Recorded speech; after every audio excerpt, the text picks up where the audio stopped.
In this video, I'm going to give you 5 reasons why you should be filing an extension to file your tax return instead of rushing to get it done as soon as possible, especially so if you're a business owner or real estate investor. So by the end of the video, you'll understand why you want to be on an extension instead of thinking of it as a negative thing, which you may be your thought process right now, right? So if you're currently in the camp of filing your returns as soon as possible, you need to change your mindset. Even the IRS says, and I quote, "Rushing to file taxes can result in errors. File an extension if needed." All right, so 5 reasons you should file an extension, and I'll expand on those here in a moment. I'm just gonna list them out for now. So number 1 is drastically lower your chances of an audit. Again, I'll explain more on that later. Number 2 is give your tax professional more time to think about any last-minute tax strategies that could be implemented. Again, if you hang around, I'll give you an example where I was able to save an acquaintance of mine $40,000 by giving them some extra ideas. That's $40,000 in savings, not a tax deduction, in savings. Number 3, it costs you nothing, and the IRS actually recommends that you file an extension. The 4th reason is it gives the IRS more time to listen to feedback and make changes to new rules and to provide guidance while helping your tax preparer out so that they can see how certain things are being handled. Number 5, your tax professional, people like me, won't hate you, okay? This is the most important one, obviously. All right, so hopefully I have your attention now. And by the way, if this is your first time watching, my name is Navi Miraj. I'm a CPA who helps people save thousands of dollars in taxes. I do that by creating free social media video content just like this, as well as through a course where I teach you the strategies that I help my very own clients with, but in a different way, because I'm doing it in an organized, easy to understand way rather than just, kind of talking to you here on YouTube. So you can check out those details on my website, which is navimuradcpa.com, or check the link in the description below if you're watching on YouTube, all right? So let's get back to these reasons why you should file an extension. Number 1, drastically lower your chances of an audit. Based on my understanding, this is kind of how it works, okay? I've actually had conversations with tax professionals who've had dialogue with IRS agents about this. What happens is each year there's a sort of budget of how many returns to audit, okay? And then this number gets divvied up by a handful of IRS service centers throughout the US. And those service centers then select tax returns for audits, which is done through random selection and through computer screening. Anyway, the point here is this: if the IRS is selecting returns for audits as soon as they are filed, the likelihood of getting selected for an audit is reduced the longer you wait. Said another way, once the IRS selects the number of audits they're doing for the year, they aren't going to be selecting any more, right? And here you can see on my screen, here's an article that I pulled up. The IRS tries to audit tax returns as soon as possible after they are filed. So that kind of gives you a little bit of my thought process on why filing an extension can help greatly reduce your chances of an audit.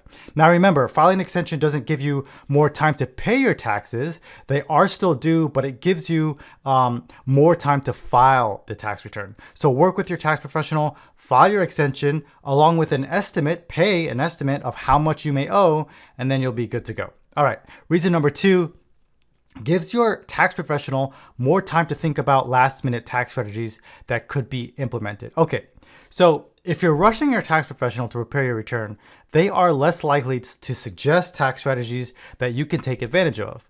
Let me give you an example of one real quick. So I was talking with an acquaintance of mine who invested in a short-term rental for the first time in 2022. And he was asking me questions about his taxes.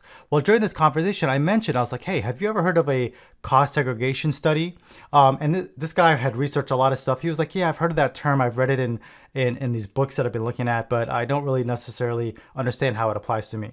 So I was telling him about, hey, what a cost segregation study is, bonus depreciation, and a tax strategy kind of known as the short-term rental loophole.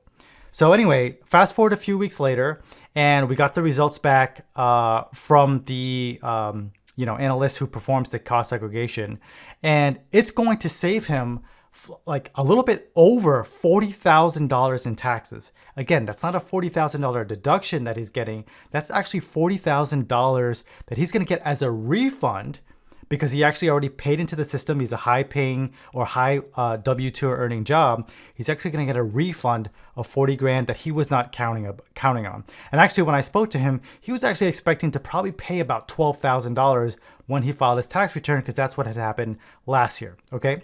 So other examples of this, I know the short-term rental loophole is a bit of an extreme one.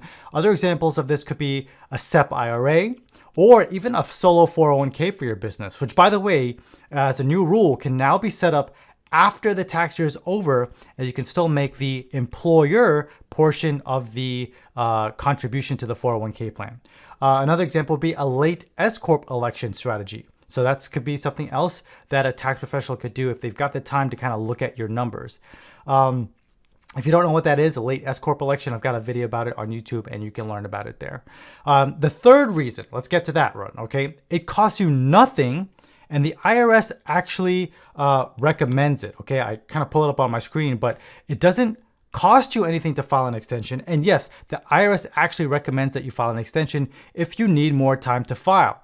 You know, rushing to file taxes can actually result in more errors or in errors in general, right? And you should file an extension if necessary. And what is the main reason why taxes are selected for audit? Errors. The IRS tells us this. This is one of the reasons why we select tax returns for audits, is if we identify errors. So if you want to reduce the chances of getting an audit, then file an extension so your tax professional and you have more time to prepare it properly, okay? Let's go to reason number 4. The fourth reason actually is gives the IRS more time to listen to feedback and make changes to new rules or provide additional guidance while helping your tax preparer out so that they can have, they know how certain things are going to be handled. That was a little bit of a mess, kind of a run-on sentence there. Let me clarify that for you. Every year, the IRS comes out with new rules, new forms, new guidance, etc. Okay, and sometimes based on feedback provided by either the AICPA or other professional bodies in the industry, the IRS issues guidance on how to handle certain things, or maybe they'll ease up on how to handle certain situations by saying, hey, let's actually push this till next year. This is kind of burdensome to have taxpayers do this in the current year. All right. So they'll either, like I said, give us guidance on a new form that needs to be prepared or something like that. Well, by filing an extension, you're letting all the other people serve as guinea pigs who rush to file their returns and may have to eventually amend their returns after finding out that their tax return was prepared incorrectly by not waiting for the sort of guidance or the updated information from the IRS. I'm going to tell you this right now. As a taxpayer, right, yourself, you're watching this video, you have no idea how many new tax laws were passed since 2017. We've got the Tax Cuts and Jobs Act, which was like the biggest, update to the tax code since I think the late 80s. You got COVID, PPP, remember that, EIDL, those loans related to economic impact disaster loans. Form 7203, you might not know what that is. That's like reporting your basis if you're an S-Corp or partnership. 1099 NECs, remember those? It went from 1099 miscellaneous to 1099 NECs. New 1099K reporting for people that do credit card payments. Forms called K2s and K3s for businesses that operate and have international income. There's a bunch more forms. The list goes on and on and on. And your tax preparer is trying to keep track of all this and stay up to date. And so you need to give them more time or else they're likely going to make a mistake, okay? The last reason, number 5, and actually I have a bonus reason if you stick to the end here, but number 5, your tax professional won't hate you, okay? Here is what I like to do. Take a moment and think about all the work you did at your job, if you have a job, or your business, if you're a business owner, and think about all the work that you accomplished within a single year. Now, if I only gave you 2 months to do all that same work, could you do it? Probably not, right? This is essentially the problems that tax professionals have to deal with, and they have to deal with it every year. It's that all of their clients are trying to file by April 15th, right? And so in order to kind of make that happen, they work 60 plus hours a week trying to file your returns because you're, stuck on this sort of imaginary deadline that isn't as significant as you may think, right? And what happens? Your tax professional is stressed. They might do a bad job or perhaps even a lousy job. They may make mistakes, AKA errors, right? And what do we say about errors? Those are what, it's errors that the IRS identifies, which causes an audit. And, all of this for what reason? It really doesn't even make any sense. You don't need to file your return by April 15th. You can easily file an extension, okay? All right, so here's the bonus reason I kind of mentioned a moment ago. It gives you more time to go find a tax strategist instead of working with someone who's just gonna rush to get your tax return prepared using the numbers that you gave them, okay? Think about that for a moment. I've got a video on YouTube that talks about the differences between a tax preparer, a CPA, a tax strategist. Tax strategists are hard to come by, especially a good one that you like, that you connect with and you have, a click and you guys kind of get each other, right? So finding one, you need to hold on to that person and give them more time if they need it, because chances are they're working with other tax preparers that are trying to do strategies and implement things. And these things take time, right? So that's what I'm just saying. Give your tax preparer more time. All right. Now, don't get me wrong, okay? I want to say something else about this. There are tax professionals out there that just suck, and you have a very straightforward tax return, which they can prepare in an hour or two, but due to sort of their incompetence, they want to file an extension and file a return the day before the extended deadline, right? So September or October. That's not why I'm creating this video and communicating this to you. I'm saying file an extension. It's okay.